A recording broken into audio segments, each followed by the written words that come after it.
بسم اللہ الرحمن الرحیم۔ تحریک لبیک پاکستان TLP بھی جس کو کہتے ہیں، اس کے دھرنے اور احتجاجی پروگرام کو لے کر ہماری حکومت اور ہمارے اداروں نے جو بلنڈرز کیے ہیں اس کا ذکر کرنے سے پہلے میں تحریک کے جو کارکنان ہیں، اس کے جو ہمدرد ہیں، ان کے انتہائی غیر ذمہ دارانہ رویے کے اوپر بات کرنا چاہوں گا۔ وہ اس لیے ضروری ہے کہ یہ ایک ایسی تحریک ہے جو ناموس رسالت صلی اللہ علیہ وآلہ وسلم کے نام پر وجود میں آئی۔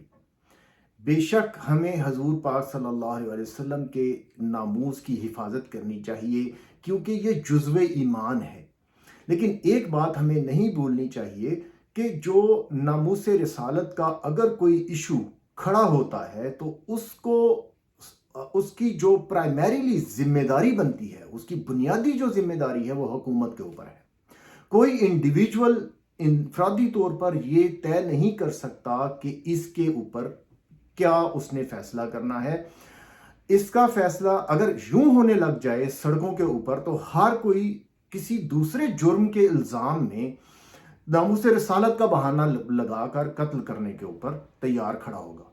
تو ایک چیز ہمیں بنیادی یہ چیز سمجھنی چاہیے کہ اگر اس طرح کا کوئی واقعہ ملک کے اندر ہوتا ہے تو اس کو طے کرنا، عدالت تک پیش کرنا اور ساری چیزیں کرنا وہ حکومت کی ذمہ داری ہے اور ہماری عدالتوں کی ذمہ داری ہے۔ فرض کریں کہ عدالتیں اور حکومت اس ذمہ داری کو پوری نہیں کرتی تو اس کا جواب دہ حکومت اور عدالتیں ہوں گی، ادارے ہوں گے جو اس فرض کو نہیں نبھاتے۔ کل کو قیامت کے دن اس کی ساری ذمہ داری ان کے کندھوں کے اوپر ہوگی، حکومت اور اداروں اور عدالت کے اوپر ہوگی۔ اسی طرح اگر ملک سے باہر کوئی ایسا واقعہ پیش آتا ہے جیسا کہ فرانس میں پیش آیا تو وہاں پر بھی بالکل یہی چیز اپلائی ہوگی کہ اگر ہماری حکومت کوئی اس کے اوپر عمل درآمد نہیں کرتی، کوئی ایسا ایکشن نہیں لیتی تو ساری کی ساری ذمہ داری وہ حکومت کے اوپر آئے گی۔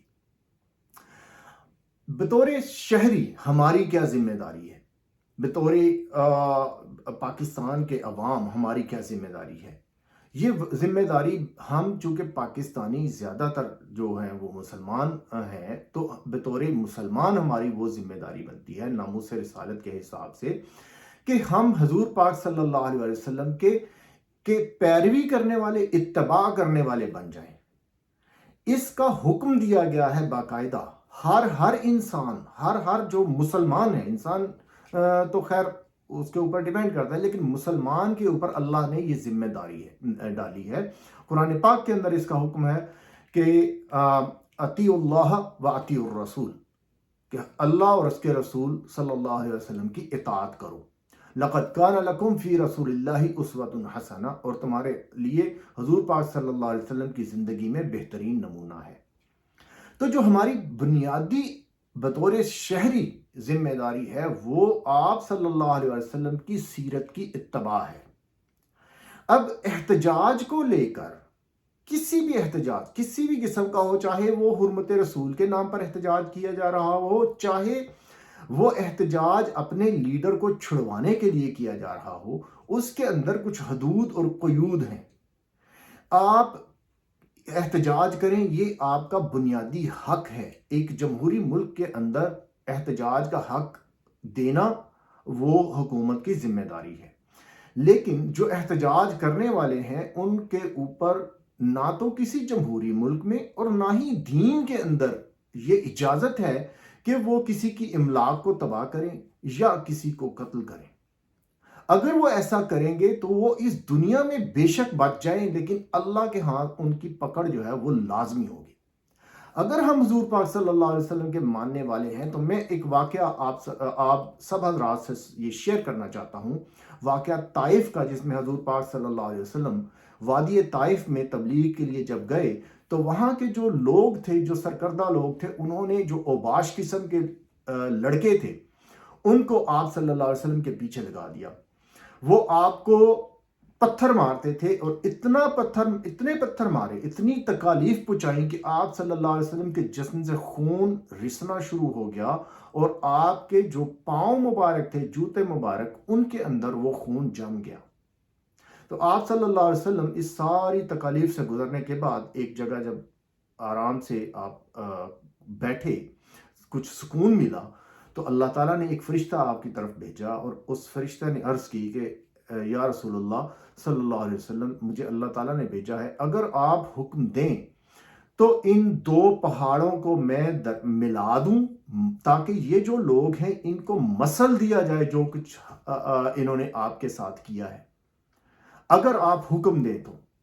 تو نبی رحمت صلی اللہ علیہ وسلم نے فرمایا کہ نہیں، میں ایسا بالکل نہیں چاہتا، کیونکہ اگر یہ نہیں تو ان کی آل میں سے ایسے لوگ آئیں گے جو اسلام کی پیروی کرنے والے ہوں گے۔ تو اس واقعے سے یہ سبق ملتا ہے، حرمت رسول کے علاوہ یہ سبق ملتا ہے کہ اگر آپ کو جو ہے، کیونکہ ہم حضور پاک صلی اللہ علیہ وسلم کے امتی ہیں اور ہمارے اوپر فرض ہے کہ ہم ان کی پیروی کریں، تو جو اگر ایذا پہنچائے اس کو آپ معاف کریں، اگر ایذا نہیں پہنچا، اگر اس نے ایذا بھی نہیں پہنچائی،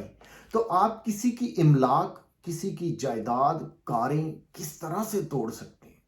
آپ کے اندر یہ کیسے ہمت آ جاتی ہے کہ جس شخص نے جو سڑک پر جا رہا ہے، آپ اس کی گاڑیوں کو تباہ کریں، آپ اس کو تھپڑ ماریں، ڈنڈے ماریں، ان کے شیشے توڑیں؟ یہ جو حرکتیں ہیں ان کا لازمی آپ کو جواب دینا پڑے گا۔ اگر قانون ملک کا نہیں بھی پوچھتا تو اللہ کے ہاں اس چیز کے لیے آپ جن لوگوں نے یہ کیا ہے وہ ذمہ دار ہیں، اور ان کو اس چیز کا جواب دینا پڑے گا۔ اس کے علاوہ اللہ تعالیٰ فرماتا ہے وَرَفَعْنَا لَكَ ذِكْرَكَ، سورۃ علم نشرہ میں اللہ تعالیٰ فرماتا ہے وَرَفَعْنَا لَكَ ذِكْرَكَ، کہ اے نبی صلی اللہ علیہ وسلم، ہم نے آپ کا ذکر بلند کیا۔ یعنی اللہ تعالیٰ نے حرمت رسول صلی اللہ علیہ وسلم کی خود گارنٹی دی ہے۔ اگر آپ لوگ حالات سے واقف ہیں تو آپ کو پتہ ہونا چاہیے کہ جس ملعون نے آپ صلی اللہ علیہ وسلم کے خاکے بنائے، وہ زندہ جل کر مرا، اس کی سیکیورٹی تھی، اس کے جو سیکیورٹی گارڈ تھے وہ بھی زندہ جل کر مرے، اور جو ماہرین ہیں، جو اس واقعے کی تحقیقات کرنے والے ہیں، وہ آج بھی حیران ہیں کہ یہ کس طرح سے یہ ایکسیڈنٹ ہو گیا اور یہ بندہ مر گیا۔ اگر کچھ لوگ سمجھنے والے ہیں تو اس کے اندر ان کے لیے نشانیاں موجود ہیں کہ اللہ تعالیٰ جو ہے وہ حضور پاک صلی اللہ علیہ وسلم کی حرمت کے اوپر خود کمپرومائز نہیں کرتا۔